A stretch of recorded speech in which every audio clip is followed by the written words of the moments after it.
অন্তর্বর্তীকালীন সরকারের অন্যতম দায়িত্ব সুষ্ঠু নির্বাচন নিশ্চিত করা। তারই অংশ হিসেবে একই সাথে কাজ করছে নির্বাচন সংস্কার কমিশন ও ইসি। ধারাবাহিক কর্মসূচির অংশ হিসেবে প্রথমবারের মতো নির্বাচন ব্যবস্থা সংস্কার কমিশন বুধবার বিকেলে আগারগাঁও নির্বাচন ভবনে নতুন কমিশনের প্রধান নির্বাচন কমিশনার এম নাসির উদ্দিন সহ সকল কমিশনারের সঙ্গে বৈঠকে বসেন। আলোচনায় প্রাধান্য পেয়েছে প্রার্থীদের যোগ্যতা, মনোনয়নের বিষয়াদি, মাঠ পর্যায়ে প্রশাসক ও আইনশৃঙ্খলা বাহিনীর দায়িত্ব পালনের সংশ্লিষ্টদের আচরণ কেমন হবে, সেই সঙ্গে ভোটার তালিকা হালনাগাদ সহ বিভিন্ন বিষয়ে আলোচনা হয়। নির্বাচন কমিশনের সঙ্গে এই বিষয়গুলোতে কোনো মতপার্থক্য নেই বলে জানান নির্বাচন ব্যবস্থা সংস্কার কমিশনের প্রধান।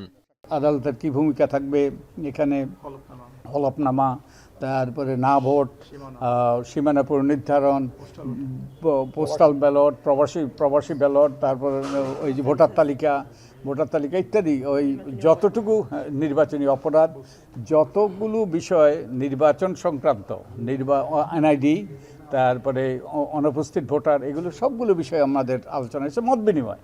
সরকারের কাছেও বেশ কিছু প্রস্তাব পেশ করবেন বলে জানিয়েছেন সংস্কার কমিশনের প্রধান।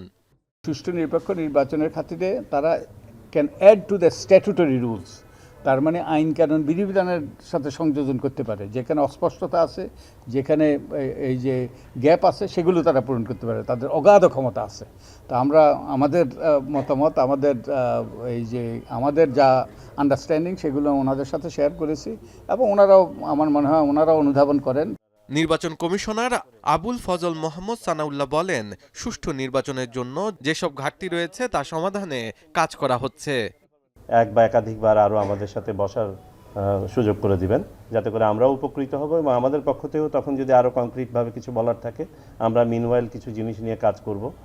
নির্বাচন পরিচালনায় আগামীতেও আরও আলোচনার প্রয়োজন হবে বলে জানান এই নির্বাচন কমিশনার। সকালেও আমরা এনআইডি নিয়ে কাজ করি। শাহাদাত অফরো, এখন, ঢাকা।